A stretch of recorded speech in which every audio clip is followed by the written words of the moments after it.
weeks ago, I did a fitness shoot, the kind where you tanned, oiled up, flexing your muscles. It was totally out of my comfort zone, but it taught me so much. And there are 3 principles I want to talk about today that I apply in my business just as I have with the shoot.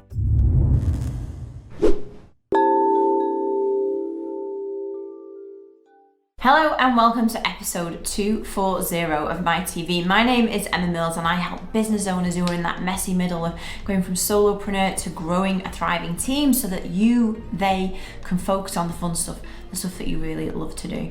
And this week's episode is about a fitness shoot that I did 2 weeks ago. I've been a member of Lifestyle Lean for the past 9 months, and the culmination of diet phase, I've lost 1.5 stone, like just over 10 kilos, was a fitness photo shoot. And it was totally out of my comfort zone. Like, that's a whole other episode in itself. And it was something that I needed to do to myself to prove I could do it. I wanted to lose the weight. I wanted to feel so much better about myself. I wanted to not be 42 and feel 42. And so, but there are 3 principles I want to talk about today, like a framework that has helped me not only just lose weight, be less stressed, have much better rhythm habits. As I keep saying, all the good things for me in life, in business, come from rhythm. And there are 3 key things that led to all of this good stuff.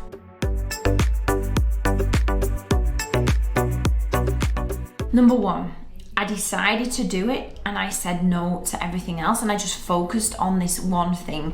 And this has been so groundbreaking for me when I fully experienced only picking one thing and doing only that, and all efforts and energies focused in that direction.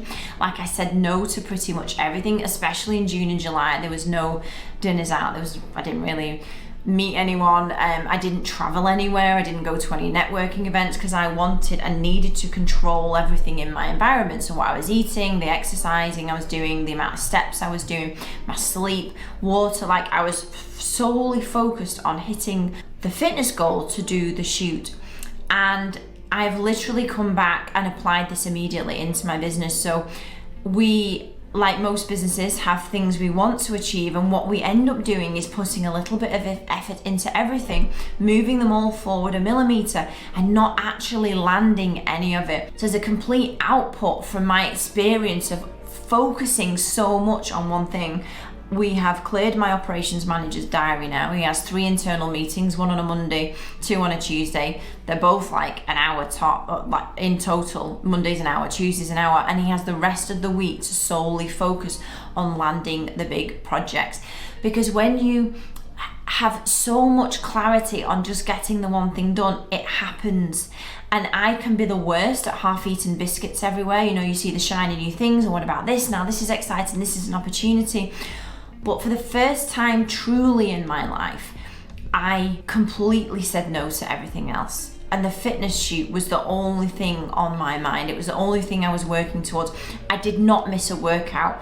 I finished work early to go and do a workout because that was the priority. And the physical impact and mental of achieving the goal, like once you experience it once, you want way more of it. So now I am all in on what is the one thing this month and clearing the decks to get that done. And it's such a key part of this framework today. I highly recommend you read a book called Essentialism, and it talks solely about only focusing on the things that are really important and going to move you forwards. And I know you're saying, yeah, okay, no, I know it, but actually most people don't do this.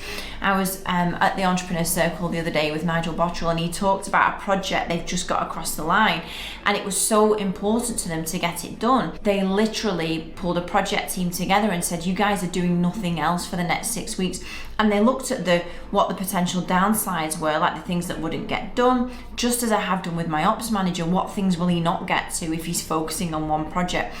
Whose expectations in the office does he need to manage? But I know that we're going to move by slowing him down in other areas and speeding him up in only one. We're going to move forwards way faster. So my number 1, so important. If you have got with your team or on your own a big list of things you want to do, please do yourself and me a favor after this episode and pick one of them. Like, really spend a moment to reflect on what is the most important and go all in on that until you get it done.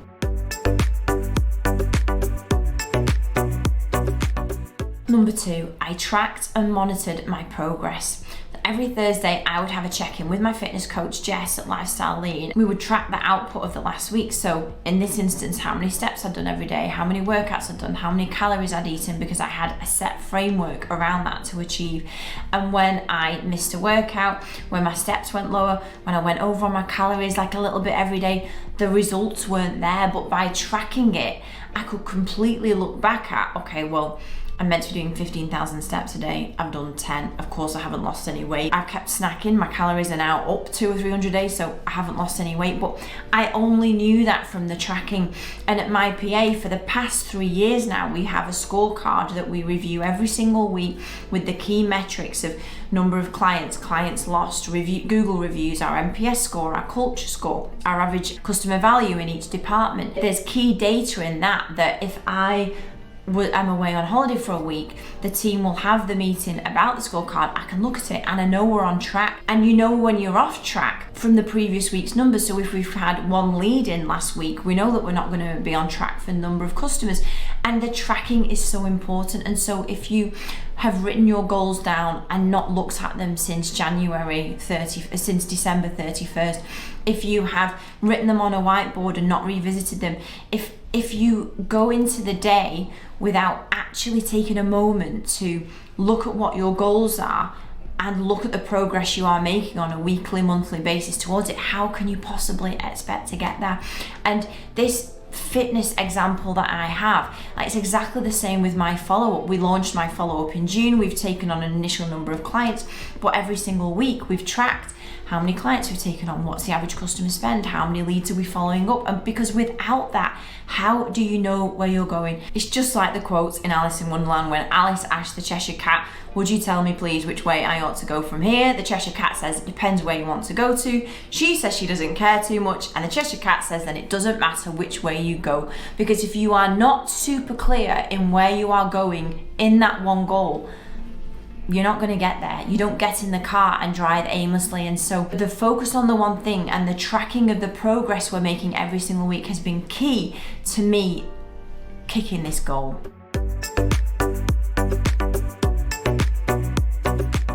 And number 3, and I say it so often in my TV and in my business, rhythm.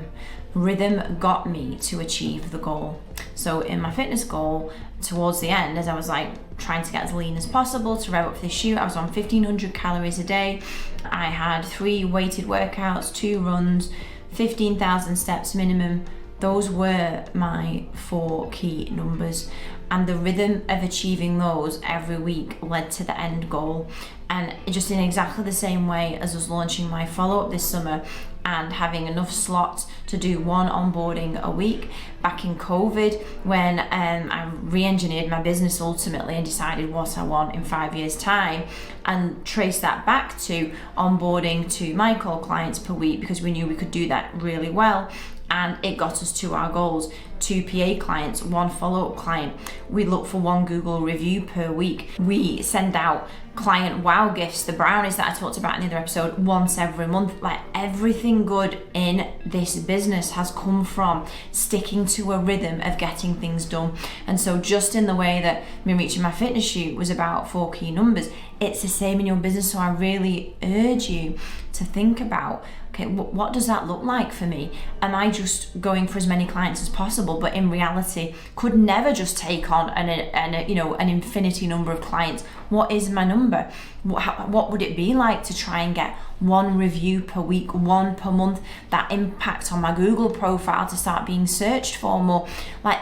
Those are the key things. And so if you don't have any rhythm around things that happen in your business, I hope today's episode makes you think a little bit more deeply around the number of leads, the number of clients that you want to get, the number of reviews, how many clients is it acceptable to lose per month? You'll have that number too. There'll be other key metrics in your business so it might be how many jobs need to get done per day, how many quotes need to be sent out. If you don't have numbers around them, just like the Cheshire Cat said, it doesn't matter where you're going then, because you'll just go anywhere because you've got no focus around it.